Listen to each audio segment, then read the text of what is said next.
Exacto. Vamos a dar comienzo al doctor Xavier Merino del Hospital de la Vall d'Hebron, del Servicio de Radiología de la sección de abdomen. Nos hablará de los tumores neuroendocrinos, el manual de supervivencia para radiólogos.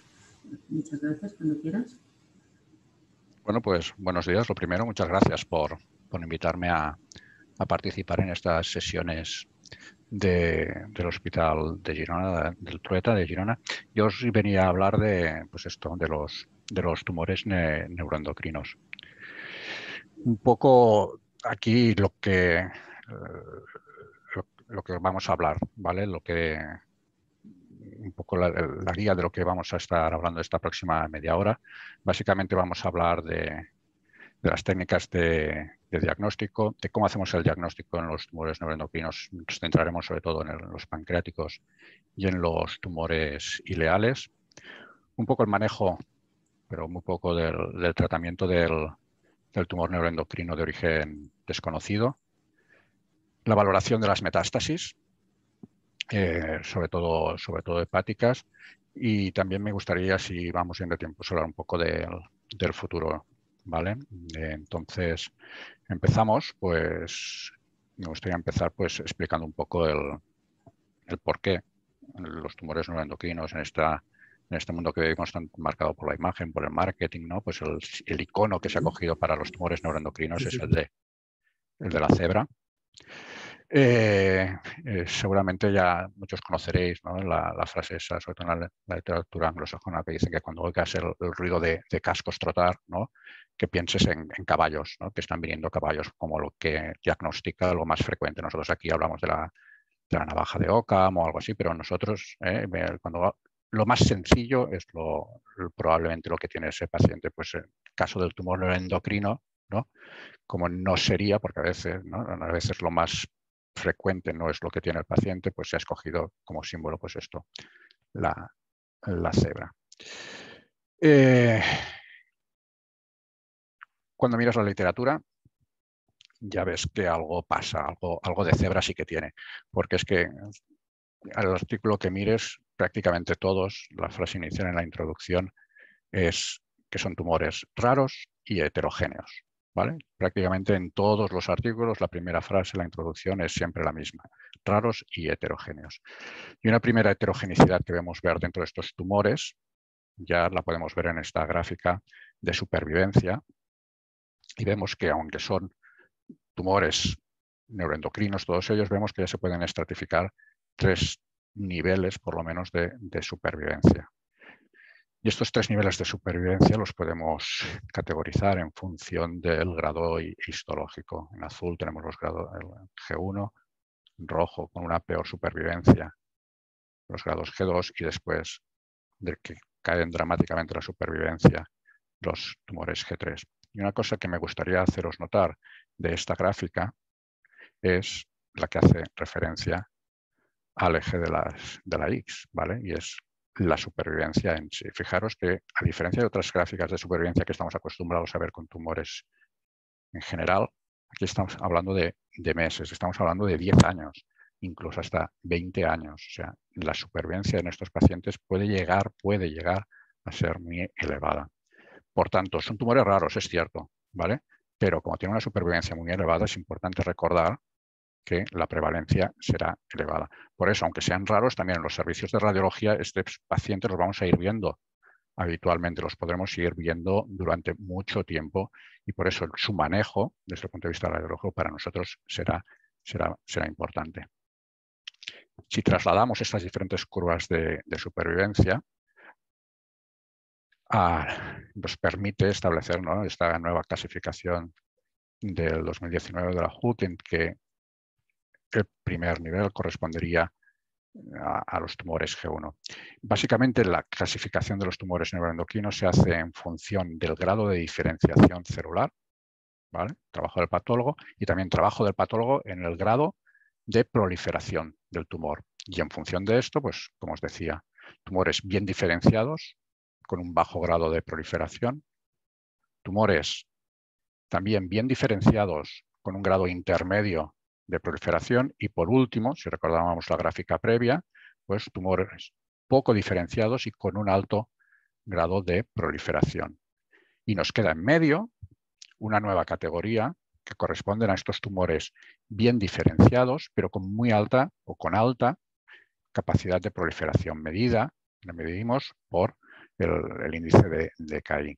Este tipo de tumores recientemente categorizados, pues tienen, no sabemos mucho de ellos todavía, pero bueno, después cuando hablemos un poco de los tratamientos, pues también ¿no? pueden tener diferentes abordajes terapéuticos. Y por último, en esta clasificación, pues se habla del concepto del MINEN, ¿vale? El MINEN, y lo vamos a explicar ahora. El MINEN no es más que un tumor mixto que combina a la vez un adenocarcinoma y un tumor neuroendocrino. Vaya, un adenocarcinoma, un tumor no neuroendocrino, perdón, y un tumor endocrino. ¿Vale? En esta paciente que se había hecho la colecistectomía por barro-litiasis y por esta proliferación papilar que tenía en el fundus, el resultado patológico, la sorpresa fue que aparte de un adenocarcinoma en la vesícula, pues tenía una tumoración neuroendocrina. En el estudio de reestadificación que se hizo después ya pensando en ampliar la cirugía por este tumor agresivo, pues ya vemos que no solo tenía en este PET FDG PET, vemos que ya tenía una metástasis en el segmento 4, otra metástasis en el segmento 2, era un tumor agresivo. ¿Por qué hablo de estos tumores mixtos? Bueno, porque potencialmente podrían ser causa de que hiciéramos un mal tratamiento. Imaginaros que en un paciente que nos debuta con unas metástasis, pinchamos solo una de estas metástasis y como las metástasis son solo de uno de los componentes de este tumor mixto, podríamos dejar el otro componente del tumor sin tratar, ¿vale? Por eso es importante conocerlo. Y también es importante conocer que este nuevo tipo de tumores, los MINEN, ¿no? Pues antes recibían muchos diferentes nombres que seguro que todavía algunos ¿no? conocemos. Importante diferenciar que no corresponden a tumores de colisión. ¿Vale? Nosotros como radiólogos no podremos distinguir si es un tumor de colisión o es un tumor mixto. ¿Vale? Esto nos lo dirá el patólogo. El patólogo dirá si es un tumor mixto, o sea que los dos tipos de tumores están imbrincados, o bien si es un tumor de colisión cuando uno de los tumores ha recibido, ¿no? Se coincide porque con otro tipo de tumor. La diferencia está en la anatomía patológica, en si están imbrincados o no. Técnicas de diagnóstico por la imagen. Vale, pues según la Sociedad Europea de Tumores Neuroendocrinos, la ENETS, pues podemos diferenciar las técnicas de imagen en morfológicas o funcionales. El caballo de batalla en el momento actual, en el manejo del paciente con tumores neuroendocrinos para el diagnóstico, para la estratificación, para el seguimiento, continúa siendo el TC. ¿Vale? La resonancia magnética se reserva para una valoración dirigida, focal, hacia ciertos órganos, sobre todo hígado, páncreas y el resto de huesos, cerebro, etcétera, etcétera. Y por otro lado, aparte de las técnicas morfológicas, ¿vale? Pues tenemos las técnicas funcionales, ya sean basadas en los receptores de somatostatina o técnicas metabólicas basadas en el consumo de glucosa con FDG, ¿vale? Que ya les hablaron hace pocos días con la teragnosis. El diagnóstico. Pasamos a hablar un poco de los tumores neuroendocrinos pancreáticos.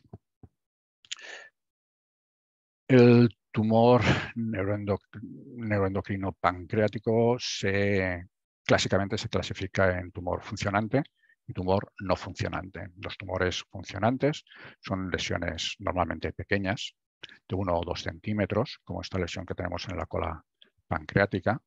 ¿Veis aquí? Son lesiones que por ser pequeñas suelen ser bien delimitadas, incluso a veces parecen que están capsuladas, que se caracterizan como ya saben, pues esta característica típica de ser unas lesiones marcadamente hipervasculares, ¿vale? En los tumores más grandes esta hipervascularización se vuelve un poquito más heterogénea y es fácil de entender que como son tumores que no se originan directamente del ducto, pancreático, pues la dilatación del conducto pancreático principal o de la vía biliar no suele ser un hallazgo inicial. Este tipo de tumores también, como todos, pues pueden provocar una afectación vascular por contigüidad. En el otro extremo tenemos los tumores pancreáticos no funcionantes. En este tipo de tumores ya hablamos de unas dimensiones mayores, más grandes, y que frecuentemente, hasta en un 20% de los casos, se asocian a calcificación, pero continúan conservando los hallazgos comunes que veíamos antes. Suelen ser tumores bien delimitados, suelen ser tumores hipervasculares o por lo menos dentro del tumor hay alguna zona que es más hipervascular y como siempre, pues puede haber afectación del conducto pancreático, biliar y afectación vascular. Aquí veis este gran tumor que afecta a todo el cuerpo y cola pancreática y cómo está englobando los vasos. Si hablamos de la invasión vascular, uno de los hallazgos que nos puede ayudar a hacer el diagnóstico de un tumor neuroendocrino cuando nos enfrentamos a una masa pancreática es la existencia de un trombo tumoral que se extiende a modo de un apéndice en el interior del vaso, como podéis ver en esta imagen de aquí. Teníamos un tumor neuroendocrino en la cola pancreática que se extendía de la misma forma que hace un carcinoma de células renales o un hepatocarcinoma, pues tienen esta tendencia a crecer, a extenderse de forma tumoral, como un trombo tumoral, por los vasos. ¿Vale? Por tanto, esta invasión a modo de trombo tumoral es uno de los signos indirectos de un tumor neuroendocrino cuando tengamos dudas ante caracterizar una masa pancreática. A la vez, como es lógico entenderse, a un indicador de mal pronóstico. Y no solo podemos ver esta invasión tumoral por la vena esplénica, que sí que es la que es más frecuente, sino que podemos ver esta invasión tumoral por cualquiera de las venas que estén adyacentes al tumor, normalmente peripancreáticas, obviamente. Vena porta, vena mesentérica superior, vena genonanes, la mesentérica inferior, tronco gastrocólico, por cualquiera. El que haya una oclusión de estas estructuras venosas, evidentemente lo que va a provocar es un incremento también de hemorragia digestiva, de esta hipertensión portal izquierda. Por eso, como en este caso, veis aquí, la apertura de estas colaterales por la hipertensión portal izquierda permitió al tumor que se extendiera, veis aquí, a modo, ¿no?, de extensiones como la cabeza de medusa. El tumor se fue extendiendo por todos esta circulación colateral por la hipertensión portal izquierda. Aquí vemos otro caso de un tumor también no funcionante en cola pancreática con invasión aquí en la fase arterial, en la fase venosa, con invasión de la vena esplénica, que obviamente en un estudio con galio pues veíamos esta actividad también confirmando la naturaleza tumoral del tumor. Aquí tenéis la anatomía patológica de esta pieza que se resecó y es impresionante ver cómo el tumor se extiende por las estructuras vasculares. Como decíamos antes, no suele haber una dilatación marcada ni del conducto pancreático principal ni de la vía biliar. Pero bueno, esto no es cierto en el caso de los tumores que sean grandes o bien en los tumores, como en este que os presento aquí, en esta paciente de 52 años, que ya sean un tumor desdiferenciado, porque estos tumores ya carcinomas neuroendocrinos ya se parecen más a un adenocarcinoma usual ductal de páncreas que no a un tumor neuroendocrino y como tal pues ya vemos que hay esta estenosis, provocan esta estenosis tanto de la vía biliar como del conducto pancreático principal. Pero en ocasiones en el páncreas nos encontramos con casos como este. Tumoración focal pequeña, 1 o 2 centímetros, cola pancreática que condiciona una marcada dilatación del conducto pancreático en la cola glandular. Y resultó ser un tumor neuroendocrino G2, pequeño, PT1, sin afectación ganglionar. ¿Qué pasa? ¿Qué es lo que diferencia este tipo de tumor? ¿Por qué este tumor estaba provocando esta estenosis? Pues ya hace años ¿vale? Y hace años se describió que, aunque no es lo frecuente, que los tumores neuroendocrinos del páncreas no se caracterizan por ser capaces de secretar o de producir algunas sustancias activas como la serotonina, ¿vale? En ocasiones sí que puede. No es lo típico, pero puede suceder, puede suceder. Y la serotonina, al igual que lo que veremos después en los tumores neuroendocrinos ileales, se caracteriza por inducir una marcada fibrosis, una desmoplasia muy marcada, y que podría ser en estas lesiones, tumores neuroendocrinos pequeños pancreáticos, la causa de estas estenosis atípicas y que no nos hacen pensar de forma inicial en que estemos ante un tumor neuroendocrino. Los quistes pancreáticos, pues a veces, hasta casi en un 20% de los tumores neuroendocrinos, las lesiones se manifiestan en forma de quistes. Son quistes que suelen ser relativamente grandes y que desde el punto de vista radiológico la clave para nosotros para hacer el diagnóstico está no solo en la calcificación, sino en la pared, en la valoración de la pared. En este caso es obvio pues que tenemos una lesión quística en cabeza pancreática, pero con unos importantes mamelones, con importantes lesiones aquí nodulares, como veis aquí, que hacen sospechar que estemos ante una lesión neuroendocrina quística, como fue el caso. Era un glucagonoma. A veces es más difícil. A veces el diagnóstico del quiste lo podemos confundir con un TPMI, por ejemplo, de rama secundaria.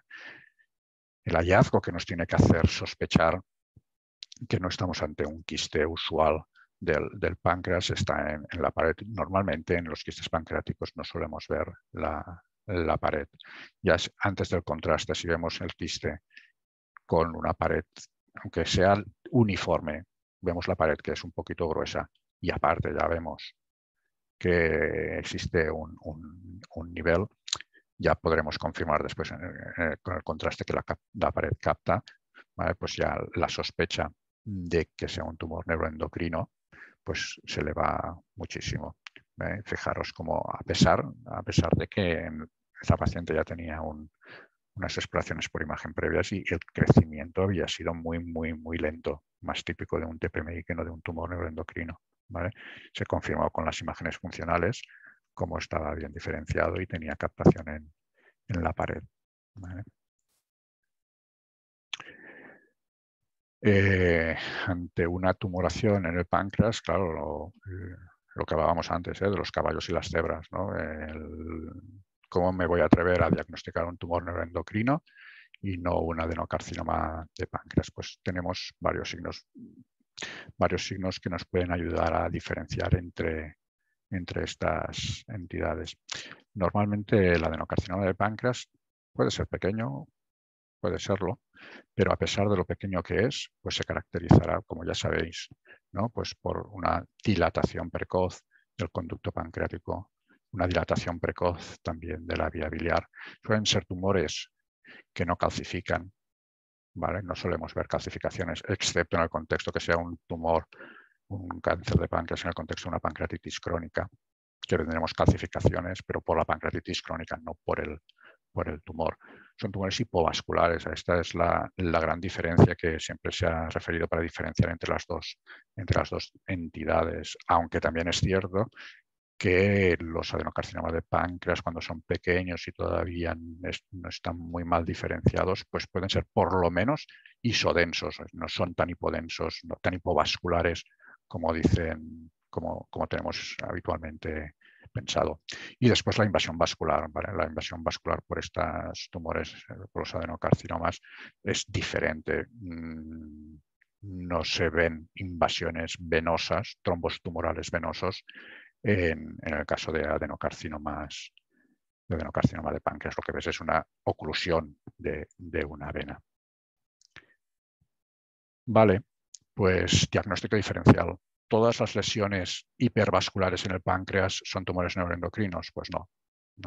Algunas son muy fáciles de diagnosticar, de hacer el diagnóstico diferencial, como un aneurisma de la arteria esplénica, o si sabemos que el paciente tuvo un antecedente traumático y se requiere una esplenectomía, pues reconocer un un bazo o una esplenosis en la cola pancreática. Algunos son fáciles de diagnosticar si en la historia o vemos que este paciente pues, tenía una nefrectomía por un carcinoma de células renales, una metástasis típica del páncreas en este contexto.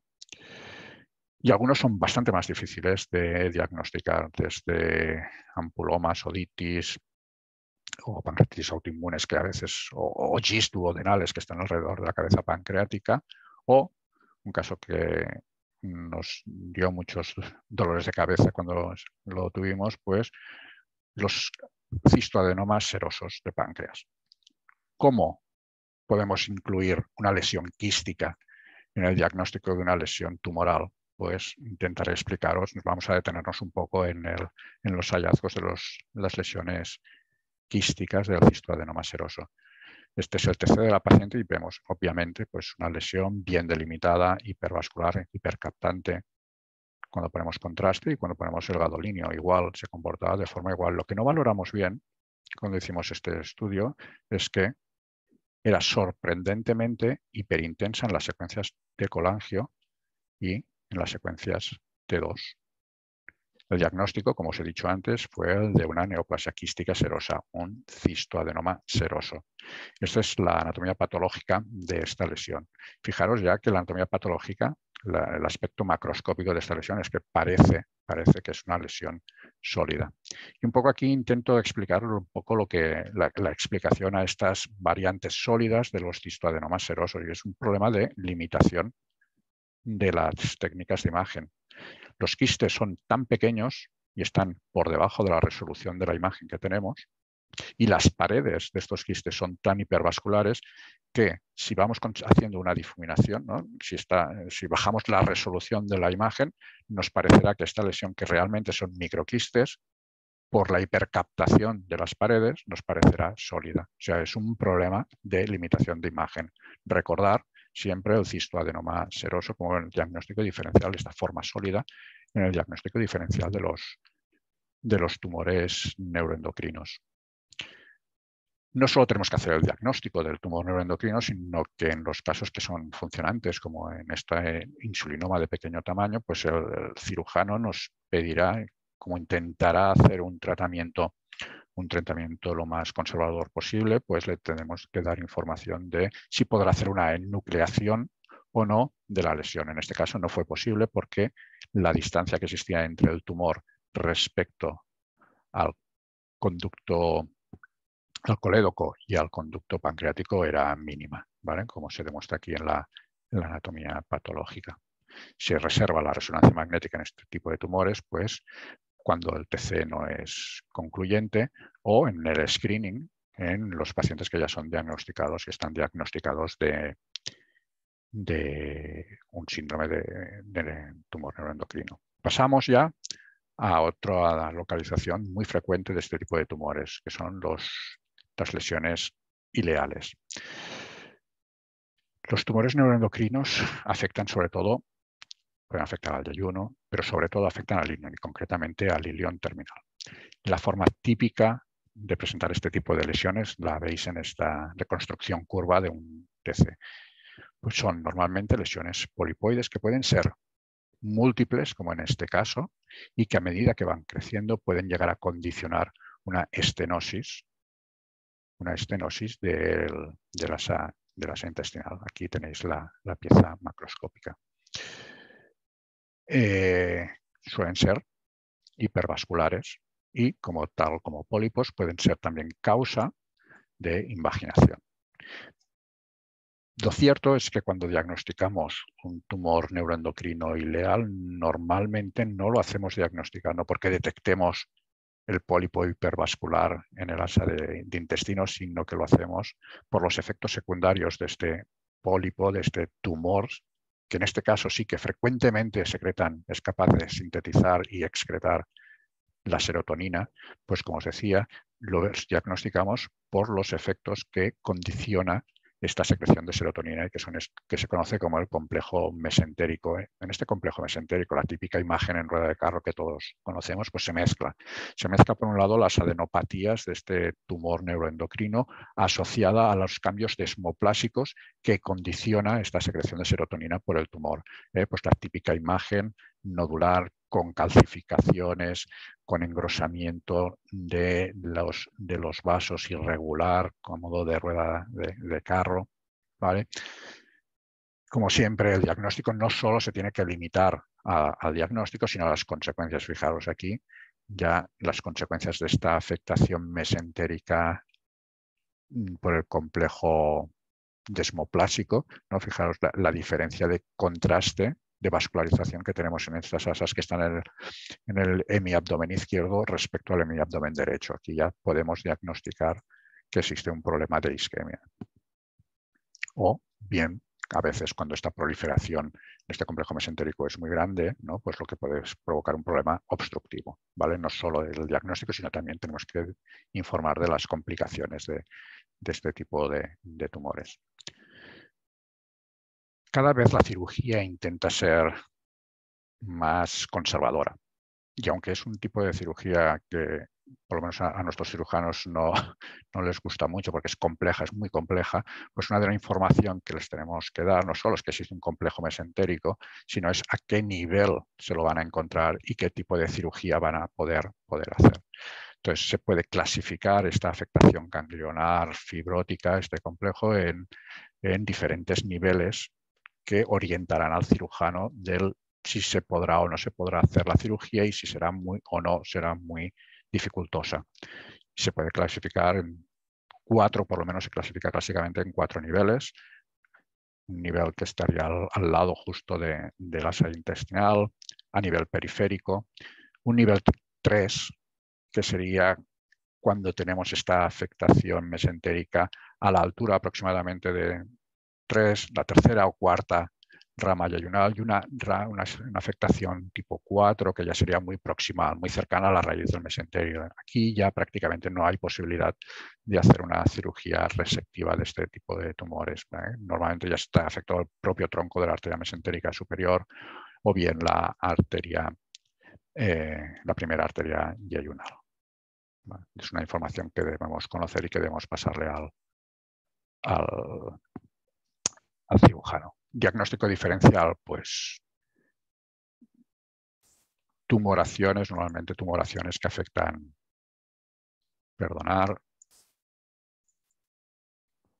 al mesenterio. Me gusta especialmente pues este caso. Estos son pues una enfermedad por IgG4, tumores desmoides en el contexto de un síndrome de Gardner, pero esta especialmente una paciente que vimos hace años, una paciente de 60 años y llamaba la atención, pues fijaros que todavía tenía un DIU puesto, ¿no? Llevaba el DIU.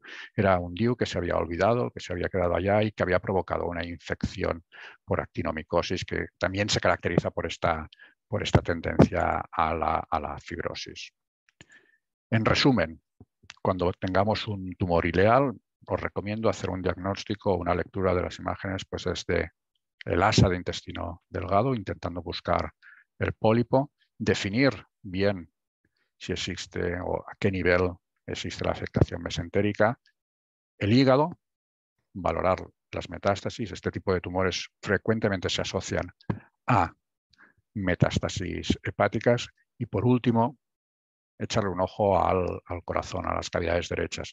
Los tumores ileales frecuentemente, cuando tienen metástasis hepáticas, se asocian al síndrome carcinoide y el síndrome carcinoide de forma crónica puede afectar las cavidades derechas y es cuando existe una cardiopatía en el contexto de un tumor, de un síndrome carcinoide, es una de las situaciones que menos les gustan a cualquier clínico y al cirujano y a los anestesistas con este tipo de pacientes.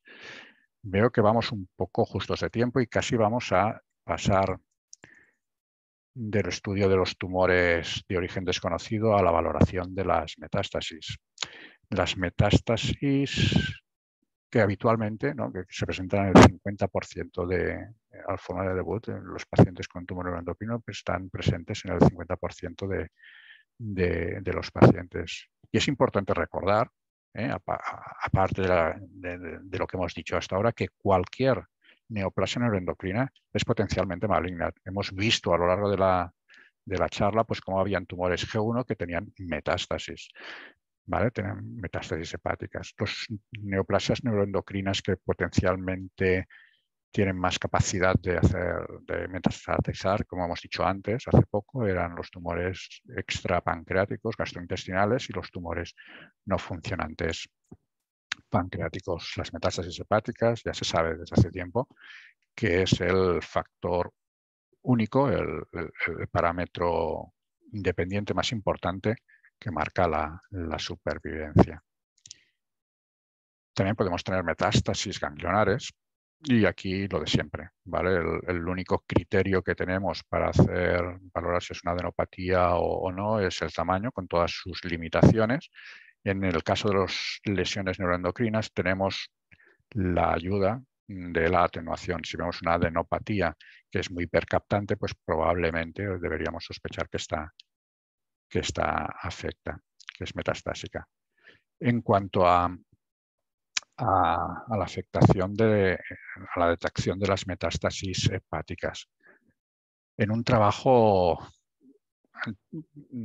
relativamente antiguo, estamos hablando del 2010, de hace 10 años, un poquito más de 10 años, pero que ya incluía todas las técnicas de imagen disponibles en el momento, desde CRM e imágenes funcionales, llegaban al resultado de que aproximadamente el 50% de las metástasis se perdían, de las metástasis hepáticas, no éramos capaces por ninguna técnica de diagnosticarlas. Desde que se publicó este artículo, en que estas metástasis miliares, podríamos decir, tan pequeñitas, que afectaban el hígado, se publicó, pues han pasado cosas, ¿vale? Han mejorado las técnicas de imagen, no solo las técnicas de imagen funcional, sino tenemos más herramientas, por ejemplo, específicamente en la resonancia magnética para diagnosticar las metástasis. Este sería un estudio RM hepático, en el que vemos una afectación difusa del lóbulo hepático derecho. Alguno podría decir aquí, parece que existen algunas lesiones metastásicas que efectivamente, ¿no? La introducción, como muchos ya debéis suponer, la introducción de las secuencias de difusión permiten confirmar o detectar lesiones de muy pequeño tamaño. Y después, recientemente, pues también tenemos en el arsenal de exploraciones para diagnosticar metástasis, pues el uso del Primovis de contrastes hepatoespecíficos. Lesiones dudosas que la difusión por la localización. Ya sabéis que las lesiones pequeñas que están cerca del pulmón, que están muy periféricas, pues cuestan de detectar por los artefactos en las secuencias de resonancia. Lesiones pequeñas que no se veían, que no éramos capaces de detectar por las técnicas de imagen funcional, pues con Primovis podemos confirmar que realmente existía una lesión milimétrica de menos de 5 milímetros, parece que hacía 2-3 milímetros en el lóbulo hepático derecho. El inconveniente de utilizar el Primovis está en que muchas veces perdemos la fase arterial. La fase arterial, no sé si alguien tiene alguna experiencia diferente, pero a nosotros nos da muchos problemas. Sí, muchos de los pacientes perdemos la fase arterial por estos artefactos ya conocidos de movimiento, ¿vale? Y pierdes una información que es básica también en la valoración de la detección de las metástasis, que es la fase arterial, ¿vale? La fase arterial en estos pacientes la pierdes. En contrapartida es que ganas la fase hepatoespecífica para la detección de lesiones. En cuanto al seguimiento, pues antes ya comentábamos, ¿no? Pues que el manejo de estos pacientes pues es complejo. Es complejo por diferentes motivos. El primer motivo, pues afortunadamente, es que tenemos un arsenal terapéutico enorme, ¿vale? Que excede lo que estamos habitualmente a ver. No solo la quimioterapia usual que vemos en otro tipo de tumores. Tenemos pues terapia molecular ya que se está aplicando, que está aceptada para tratar a estos pacientes, pero tenemos también análogos de la somatostatina, tratamientos biológicos con, ¿no?, los análogos de la somatostatina, las técnicas con radionúclidos, el PRTT. Tenemos técnicas de citorreductora, ¿no?, la cirugía, tenemos técnicas de radiofrecuencia, de ablación, quimioembolización, radioembolización. Bueno, tenemos muchas técnicas, y esto lo complica, ¿no? Complica la valoración de estos pacientes que, como veíamos antes, tienen una supervivencia muy larga, pues, y siempre cuando se hace el tratamiento se intenta ser lo más conservador posible, pues te encuentras con hígados que están muy tocados, ¿no?, que ya han hecho una hepatectomía izquierda, que se ha llegado a hacer hasta 6, en este caso habían hecho 6 radiofrecuencias, ¿vale? Son exploraciones difíciles de valorar. Es difícil de valorar también estos pacientes por la propia historia natural de la enfermedad. Es un caso antiguo, pero que ilustra perfectamente el día a día en nuestras unidades de radiología, ¿vale? Aquí tenemos en diferentes columnas, diferentes controles. Empezamos tomando por ejemplo, esta lesión diana. A los pocos meses el control, prácticamente no hay cambios. Control. Han pasado 6 meses, ha crecido un poquito, pero 2 milímetros prácticamente no es apreciable, pero sí que muchos se habrán dado cuenta que existe una tendencia al incremento de tamaño. Esta historia natural tan lenta dificulta la valoración, ¿vale? Si miramos atrás, si miramos 1 año, 2 años antes, fijaros que el crecimiento ha sido obvio, sí existe una progresión y no existe una estabilidad como parecía inicialmente, si solo valoras con la exploración previa.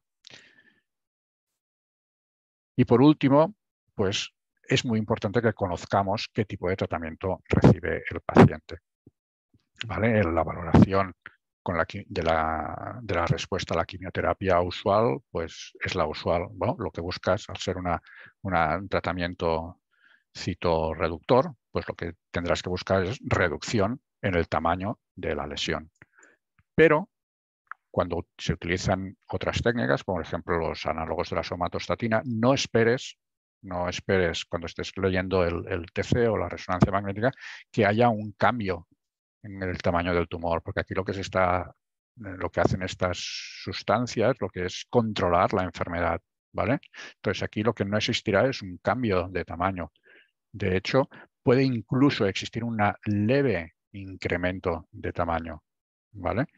Pero lo que conseguirás es un control de las dimensiones. No existe ningún otro patrón de densidad, no existe más. Lo único que existe es una estabilización en el tamaño. Eso en algunos ensayos clínicos incluso se considera como respuesta, ¿vale? El que no haya un cambio de tamaño. Con el sunitinib y el everolimus ya estamos más acostumbrados pues a ver, y ya sabemos que no existe siempre una disminución de tamaño. Lo que existe es la disminución de densidad, ¿vale? Por este efecto que tiene sobre las lesiones, ¿vale? Y el archiconocido también efecto de las pseudoprogresiones, lesiones que eran muy pequeñas y que no éramos capaces de detectar en el estudio basal, con la necrosis, con la hipodensidad que provocan estos tratamientos, aparecen evidentes después y no debemos confundirlo con una progresión. Vemos, por tanto, que el seguimiento de estos pacientes es complejo y es imprescindible, ¿vale? Siempre es imprescindible, pero en este tipo de situaciones, en este tipo de tumores, es imprescindible la información clínica, ¿vale? Debemos saber qué tipo de tratamiento, desde cuándo está con ese tratamiento, es imprescindible, tenemos que conocer, y es por eso que es tan importante, uno de los grandes avances más que por lo que tenemos en el manejo de estos tumores, pues es esto, es el que se haya instaurado en época prepandémica o en época pospandémica o en plena pandemia, pues el comité multidisciplinar, ¿no? La variedad de este tipo de tumores que pueden afectar, ya hemos visto, a cualquier localización del organismo, con diferentes tratamientos, y implica la participación de, bueno, pues que de todas las cirugías, de gran parte de los clínicos, anatomía patológica, diagnóstico por imagen, no solo el servicio de radiología, sino medicina nuclear, oncología. O sea, requiere un manejo de la información muy, muy, muy, muy importante. Y ya para acabar, recordar que no todos los tumores neuroendocrinos son benignos, ¿vale? Tenemos el carcinoma neuroendocrino, ¿vale? No recordarlo. Recordar que sí, es cierto, ¿eh? Son raros, pero no son tan raros como lo podríamos como suponemos, ¿vale? En los servicios de radiología los vamos a ir viendo cada vez más. Recordar la diferencia que hay entre la incidencia y la prevalencia en estos tipos de tumores con una supervivencia que puede llegar a ser tan elevada. La imagen, ¿vale? Tiene un papel fundamental en el manejo de estos pacientes, ¿vale? Ya la imagen morfológica, ¿eh? La integración de todas las técnicas de imagen morfológicas, funcionales, es básica. Y no solo las diferentes técnicas, sino que cada técnica esté hecha en las mejores situaciones posibles, ¿vale? Es difícil, está mal hecho valorar un control de unas metástasis hepáticas, un tumor neuroendocrino, si solo tenemos una fase portal, porque es probable que no detectemos la potencial lesión. Y por último, como os decía, ¿no? El trabajo en equipo, la utilidad de un equipo multidisciplinar yo creo que es básica. No tenemos tiempo para hablar del futuro, ¿no? De hacia dónde van los tiros con esta enfermedad, pero bueno, un poco, a lo mejor yo creo que las preguntas irán un poco por aquí. Y para acabar, y si alguien está más interesado y quiere tener una actitud más proactiva de la charla, pues algunos de los artículos y las guías de la ENETS pues las tenéis disponibles durante unas semanas en esta web, y desde allá os las podéis descargar. Y no sé si ya nos hemos pasado mucho de tiempo, pero muchas gracias por vuestra atención. Muchas gracias, Xavier. Felicidades, excelente presentación. Son tumores, como has comentado, raros, complejos. Es importantísima el abordaje multidisciplinar. Sí que vamos justos de tiempo, tenemos unas cuantas preguntas. Si quieres, vamos a empezar ya con las primeras, que las plantea el doctor Pedraza. Pregunta que has comentado en la precesión, la biopsia líquida. En tu experiencia, ¿se ha demostrado alta sensibilidad y especificidad de la biopsia líquida en los tumores neuroendocrinos? No lo sé. De hecho, no sé si todavía... Sé que en nuestro hospital se empieza a probar, ¿no? Igual que en el resto de tumores, pero no conozco los resultados. No lo sé. Has comentado también la presencia de múltiples tratamientos. En tu experiencia, ¿se ha demostrado la utilidad de la ablación tumoral con técnicas de radiofrecuencia u otras en los tumores neuroendocrinos? Esto ya más o menos lo has comentado por encima. Sí, básicamente en el tratamiento de estos tumores, como hemos visto, que tiene una supervivencia que puede llegar a ser muy elevada, es básico tener la regla de oro de ser lo más conservador posible en cualquier tratamiento que hagas, ¿vale? Es probable que este paciente viva muchos años y por una metástasis de pequeño tamaño en el lóbulo hepático izquierdo, realizar una cirugía de resección muy importante, pues implicará que tenga menos hígado en la potencial recidiva que tendrá posteriormente. Entonces, cualquier técnica lo más conservadora posible para tratar, ¿no? Para intentar conservar al máximo funcionalmente el hígado será lo adecuado. Y cualquiera, de radiofrecuencia, por microondas, crioablación, cualquiera.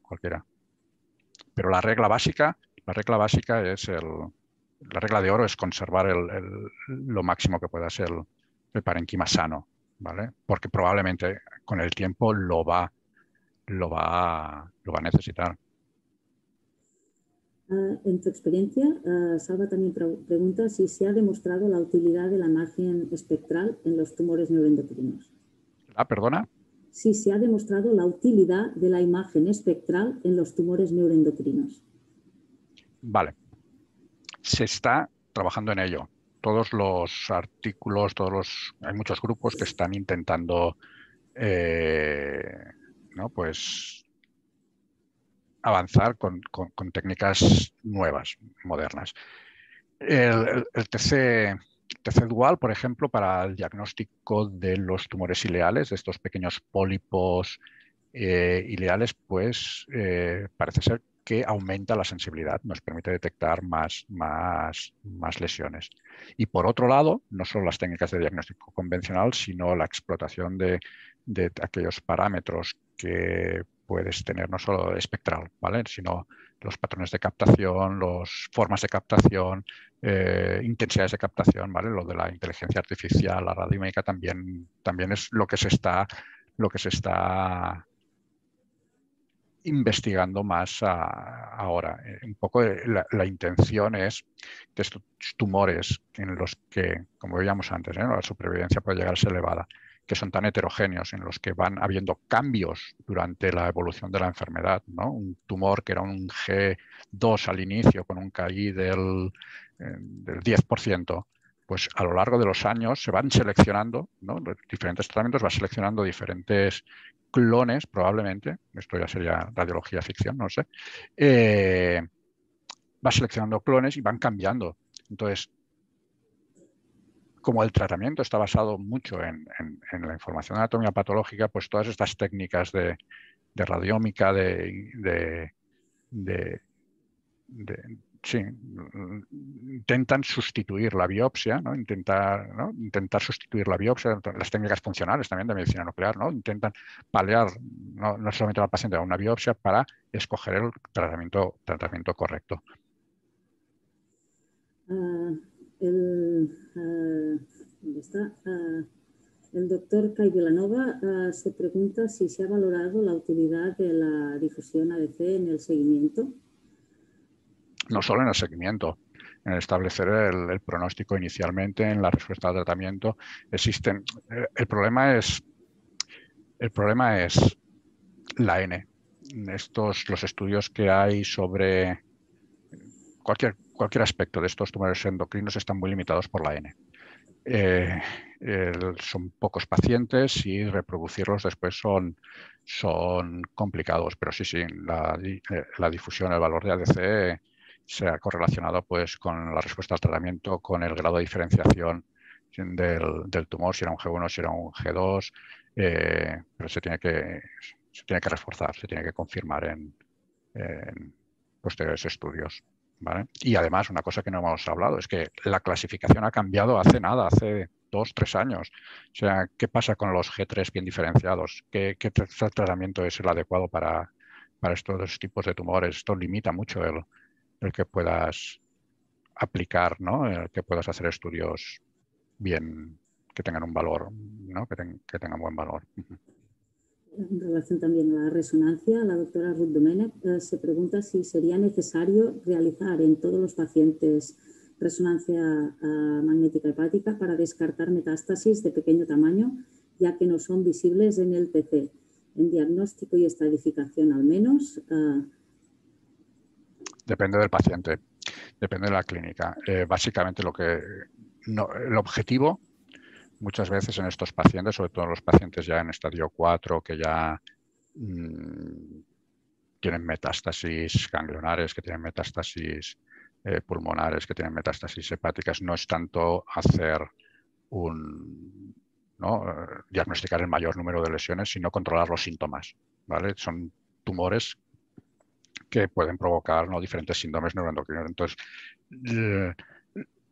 lo importante no es detectar para tratar, sino para escoger el tratamiento correcto, ¿vale?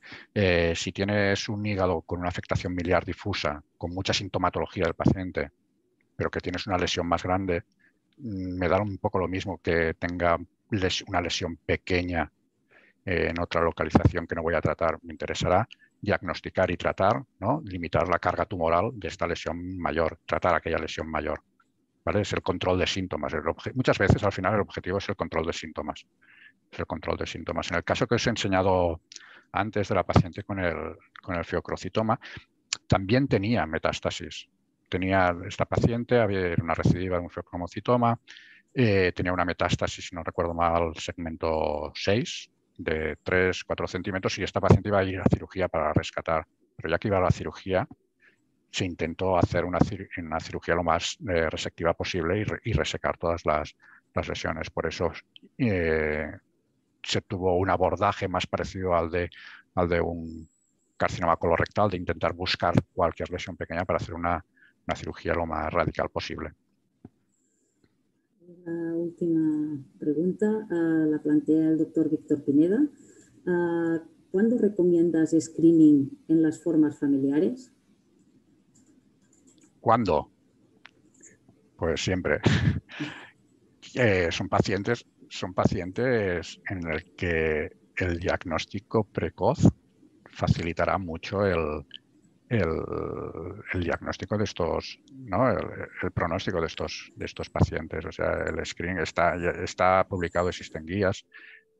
Si me da tiempo después, si estáis interesados, pues ya pondré algún artículo en la carpeta esta, donde está la bibliografía, que está en función del tipo de síndrome, pues que es lo que en el momento actual se recomienda para cada uno de estos, ¿no? El seguimiento. Eso sí, normalmente son técnicas que no utilizan la radiación ionizante, como decíamos antes, ¿no? Un papel de la resonancia de cuerpo entero en alguno de estos síndromes pues tiene valor, o en el von Hippel-Lindau pues para valorar exclusivamente el páncreas, pero sí, siempre que sea posible.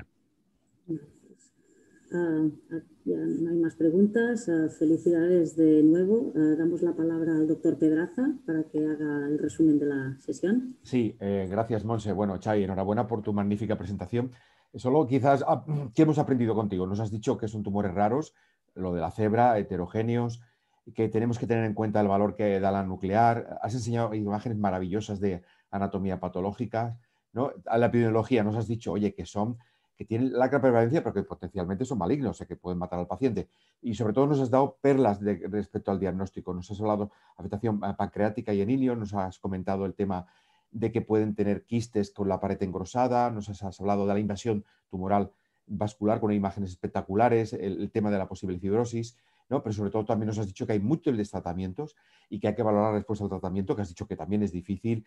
Nos has hablado que no hay que esperar que disminuya el tamaño, sino la estabilidad del tamaño, la disminución de densidad, y que también vamos a tener que bregar con el tema de la pseudoprogresión. Pero fundamentalmente tu mensaje ha sido trabajar en sesión multidisciplinar, porque es muy importante el trabajo colaborativo. Muchas gracias, Xavi, por todo lo que nos has enseñado hoy. Gracias a vosotros. Estamos en contacto. Buenos días. Gracias. Buenos días Dios, a todos. Dios.